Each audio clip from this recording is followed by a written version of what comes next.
Mirage.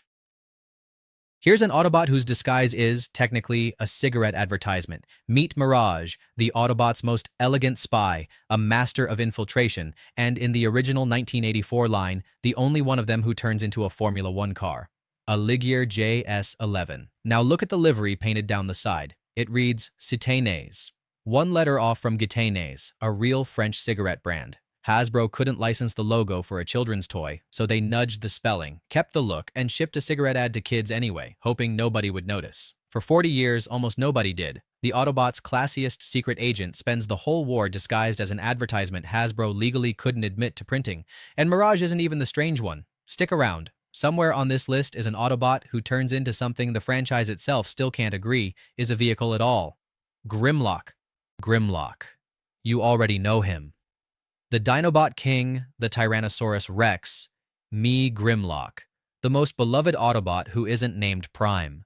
A robot dinosaur with a sword and an attitude. Except, for one entire continuity, he isn't a dinosaur at all.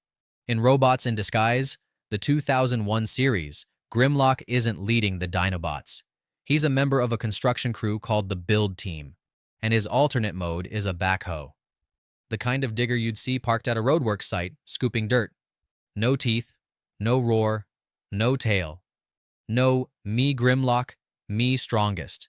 Just a piece of construction equipment, wearing the single most famous name in the entire franchise. There's a whole year of Grimlock where the dinosaur is simply gone, and almost nobody alive remembers it happened. You know Grimlock, he's a T-Rex, except for the one continuity where he's a backhoe, and that fact alone has probably already lost an argument in your group chat. Silverbolt.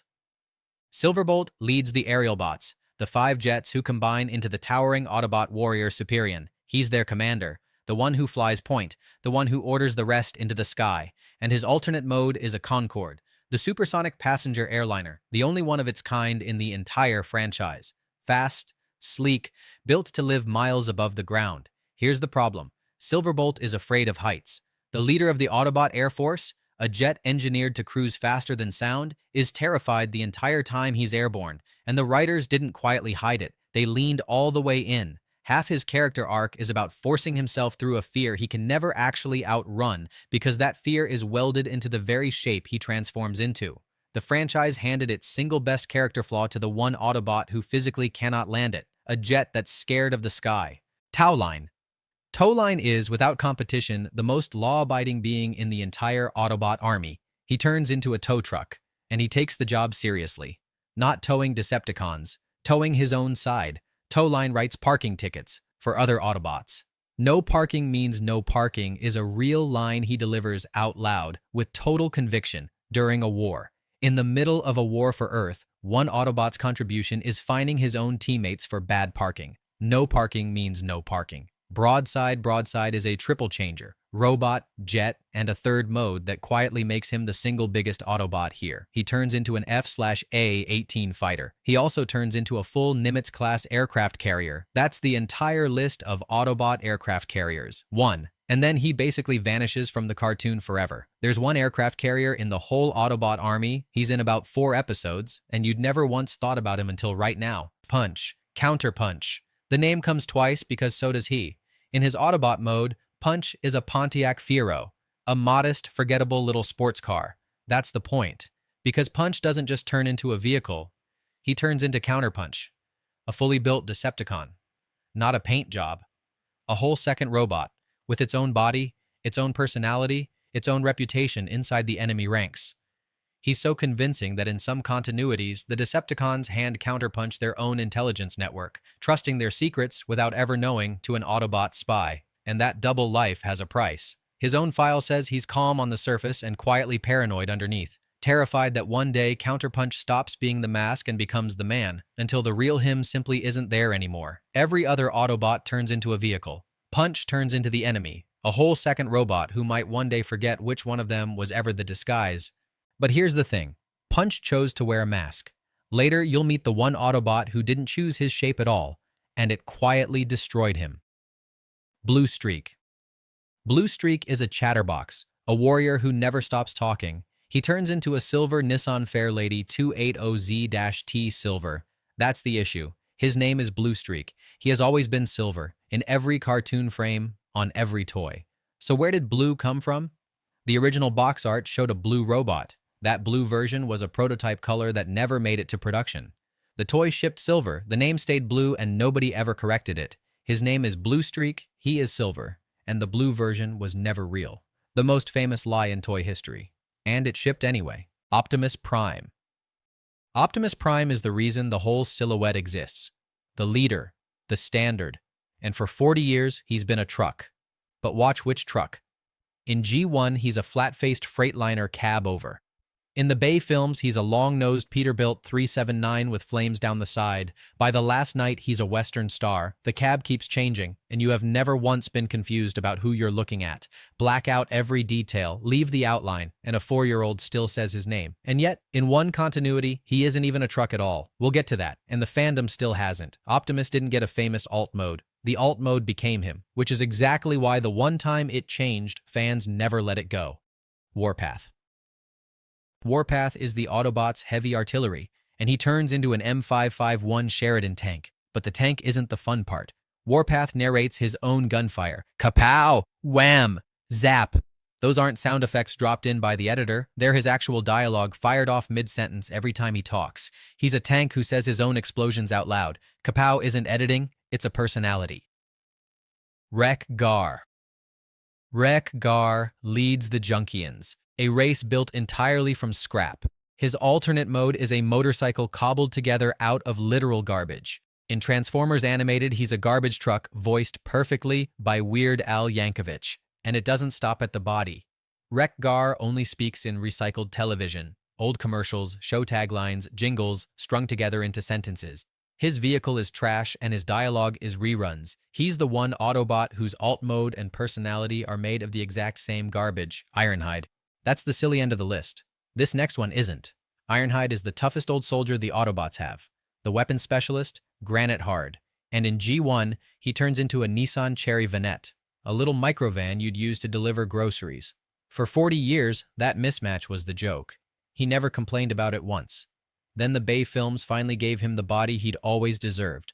A brutal black GMC top kick that finally matched how dangerous he is. And that upgrade, the first time his shape ever told the truth about him, is the body he dies in. The toughest soldier in the army wore the silliest shape in it for 40 years, and the moment they made him look as dangerous as he was, they killed him with it. Trax is the Autobots' resident narcissist, and he turns into a blue Chevrolet Corvette. But this Corvette has a trick. It flies. Trax can sprout wings and take off in car mode. The catch? He hates getting dirty doing it. A Corvette that flies and refuses to scuff its paint in a war. Honestly, the alt mode earned the ego. Beachcomber. Beachcomber is a geologist who turns into a dune buggy, and he's something almost no other Autobot is allowed to be. A pacifist. In a franchise built entirely on war, designed to sell battles, Beachcomber wanders off to study rocks and flatly refuses to fight. The most peaceful thing in a war toy line drives a beach buggy and would rather look at a rock than fire a shot. Nobody else on this list gets to be that. Nightbeat is a headmaster, and more importantly, the closest thing the Autobots have to a hard-boiled detective, a noir investigator who actually solves mysteries. And they gave him one of the most exotic supercars in the entire line to do it in, a Porsche 959 Turbo. Then the cartoon barely used him, a noir detective cracking cases in a Porsche 959. The real mystery is why the cartoon left him on the shelf. Skids. Remember the bot who didn't choose his shape? Here he is.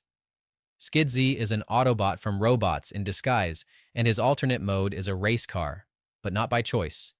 He scanned a racing car that had absorbed the psychic energy of its dead driver, and that obsession bled straight into him. After that, Skids doesn't want to race. He's compelled to. He physically cannot stop himself from chasing the next finish line, even when there's a war to fight. He scanned the wrong car and inherited a dead man's addiction. Skids is the only Autobot whose entire personality is a side effect of his alt mode. Rung is the quietest character in the entire IDW comic run.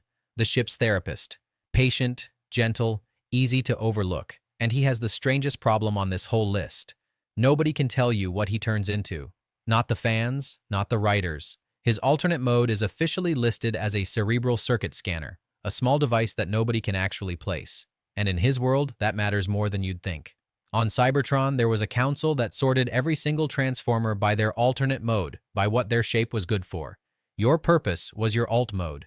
They looked at Rung. They couldn't classify him, and so they decided he was useless, a being with no function, no worth. The entire arc of his character is the answer to that, because the gentlest, most quietly essential presence on that ship, the one who holds the whole crew together, is the exact one their system threw away. They built a whole society to rank everyone by their alt mode, met the one bot they couldn't classify, and called him worthless. His entire story is proving a vehicle mode was never the measure of anything. Sideburn. Okay? Breathe. Back to the ridiculous. Sideburn is the youngest of 3 Autobot brothers in robots in disguise, and he turns into a red Dodge Viper. He also has one very specific weakness. Sideburn is romantically attracted to red sports cars, not other Transformers. Actual, parked, human sports cars. He'll break off mid-mission to chase a nice red coupe down the highway.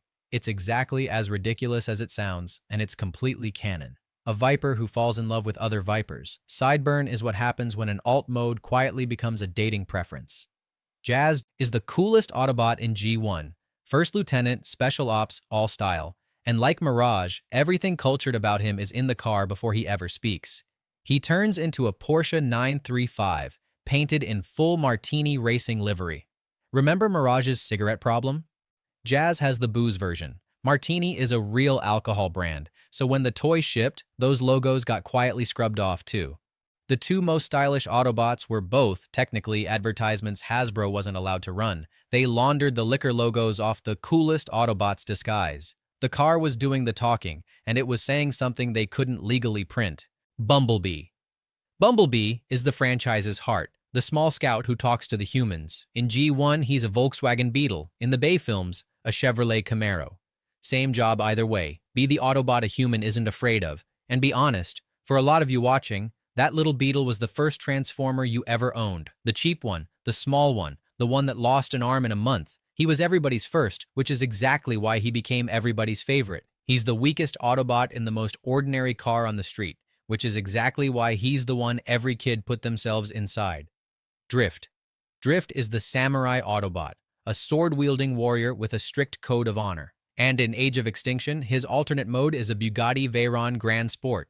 In the real world, that car costs more than the budget of some of the shows on this very list. Drift turns into a car worth more than entire Transformers shows, then draws a katana, because of course he does. Optimus Prime. Way back I told you there's one continuity where the most famous truck in fiction isn't a truck. Here it is. In Robots in Disguise, the 2001 series again, Optimus Prime is not a semi. He's a fire truck, a red Hino fire engine.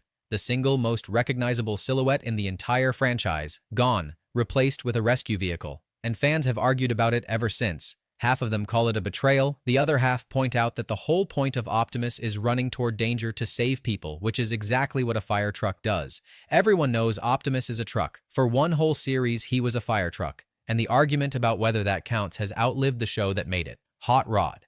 Hot Rod, in The Last Night, turns into a Lamborghini Centenario, the priciest car in the movie, which debuted at the film's premiere, and they gave it the strangest power in the franchise. Hot Rod can slow down time. Then, for reasons no one ever accepted, they gave him a French accent. A Lamborghini that slows time, driven by an Autobot with a French accent. 2 of those 3 things made fans furious, and it's still the weirdest gimmick on the list. Jetfire. Jetfire is an age seeker who started on the Decepticon side, then walked away. By Revenge of the Fallen, he's old, slow, written off as a relic, and the plane he turns into says it all. A Lockheed SR-71 Blackbird, built to outrun everything in the sky and by his time a grounded museum piece. That contradiction is the whole character. They built the SR-71 to outrun the whole world, then parked it as a relic, which is the entire story of Jetfire. The fastest aircraft ever made, mistaken for obsolete, right up until the moment it wasn't. RC. RC is the most prominent female Autobot in the entire franchise. And in the Bay films, she's a pink Ducati 848. But she didn't arrive alone. She showed up as 3 motorcycles, RC, Chromia, and Elita 1, sometimes treated as one character, sometimes as 3. Fans have argued about it ever since. The first live-action motorcycle Autobot showed up as 3 bikes, and nobody has ever fully agreed how many people that actually is. Cosmos, remember the promise from the very first minute. The Autobot that might not even be a vehicle? This is him. Cosmos is a G1 deep space scout, and his alternate mode is a flying saucer, a literal UFO. And that's the unsolvable problem. Is a UFO even a vehicle? It flies, but it's no car, no jet, nothing with a real make and model. The franchise can't decide either. He's cut from vehicle lists as often as he's counted. Cosmos turns into a flying saucer, and whether that counts as a vehicle mode is an argument the franchise itself has never settled. So settle it? Does a UFO count? Comments. Go. We're not done, and we're not slowing down. Rapid fire. Sentinel Prime. Sentinel Prime turns into a Rosenbauer Panther, a fire truck, a rescue vehicle, the most noble, save-the-day alt mode you could design. He then kills Ironhide, betrays Optimus, and tries to hand humanity to the Decepticons. The most heroic-looking alt mode on the list belongs to the worst traitor on it. Leadfoot. Leadfoot is a wrecker who turns into a NASCAR stock car. Number 42, complete with a real Target sponsorship logo, an actual corporate sponsor on an alien robot in a blockbuster movie. Product placement that achieved sentience. Overdrive. Overdrive is a Ferrari 512BB. Rare, gorgeous, barely on screen. And here's the deep-cut flex. You couldn't buy Overdrive in a store. You mailed Hasbro your proof of purchase seals and waited weeks for him. If that sentence just gave you a memory, you're exactly who this video is for. One of the most beautiful alt modes in G1, owned by a character who basically never showed up, and earned by the kids patient enough to mail away for him. Prowl in Robots in Disguise turns into a Lamborghini Diablo, painted up as a police pursuit car. A 200-mile-an-hour Italian supercar dressed as a beat cop. The most expensive cop car never deployed, gloriously, uselessly impractical. Wheelie. And we'll end on the one everybody loves to hate. Wheelie's alt mode is fine, a small Cybertronian car. The problem is everything he says. Wheelie rhymes. Every single line. It made him one of the most despised characters in the franchise. His vehicle mode is fine. His dialogue is a war crime. Before you type it, yes, I know. Powerglide. The rest of the aerial bots, Air Raid, Skydive, Fireflight, Slingshot, Seaspray, who's technically a hovercraft and starts a fight in the comments every single time. Springer and Sandstorm, the triple changers, the throttle bots, the Omnibots, Grapples Crane, Hoist's tow truck. They didn't miss the cut by accident. This was the 30 weirdest, not the complete roster, and the deep cut roster is getting its own part too. So drop the one alt mode you'd put in it down below. I'm building that list straight from your comments.